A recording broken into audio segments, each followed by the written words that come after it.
Hello everyone, మేమైతే Sunday fun day trip అయితే enjoy చేసాము. మా ఫ్యామిలీ మా ఊర్లో దలైవల్స్లో ఫ్యామిలీ అంతా ఫామ్ హౌస్కి అయితే వచ్చాం. ఫామ్ హౌస్ అయితే ఇంకా ఎంటర్ అయిపోయాం. చూడండి ఎంత బాగుందో. ఒక 60-70 మెంబర్స్ అయితే వస్తారనుకున్నాం, కానీ 110 మెంబర్స్ అయితే వచ్చారు. అందరూ ప్రతి ఫ్యామిలీ కూడా మిస్ అవ్వకుండా అందరూ 10 డేస్లో గ్యాదర్ అయ్యాం. చాలా బాగా అయింది. వనభోజనాల్లాగా కార్తీక మాసాల్లో ఈ ట్రిప్ చాలా బాగా ఎంజాయ్ చేసాం.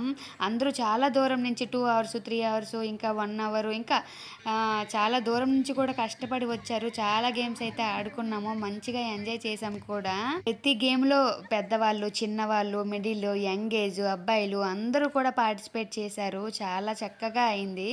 ఇంకా ట్రిప్ అయితే చాలా బాగా అందరూ కూడా ఎంజాయ్ చేశారు. ఇదిగోండి మా టీము 110 మెంబర్స్ కరెక్ట్గా ఉన్నారు. స్విమ్మింగ్ పూల్లో అయితే పిల్లలు ఫస్ట్ నుంచి వెళ్ళే వరకు ఆడుతూనే ఉన్నారు. So balloon games, chairs games, ఇంకా కర్చీఫ్ గేము, చాలా ఖోఖో, ఇంకా పిల్లలతో గేమ్స్ కండక్ట్ చేశారు. చాలా బాగా అయితే మంచిగా గ్యాదర్ చేశారు. చాలా బాగా ట్రిప్ అయితే ఎంజాయ్ చేసాము అందరం కూడా. అనుకున్న వెంటనే అవ్వడం అంటే అది సాధ్యం కాదు, అలాంటిది సాధ్యమైంది. అది ఓన్లీ దళైవల్స్కే చెల్లింది అన్నట్టు అయింది. సో ట్రిప్ లాంగ్ వీడియో అయితే తర్వాత పెడతాను తప్పకుండా. జస్ట్ షార్ట్ అయితే అప్లోడ్ చేస్తున్నాను. సండే బాగా అయితే ఎంజాయ్ చేసాము. అందరూ కూడా చాలా హ్యాపీగా ఫీల్ అయ్యి అందరూ కూడా ఇంటికి నైట్ 8 అయ్యేసరికి ఇంకా అందరూ రిటర్న్ అయిపోయారు. Thank you.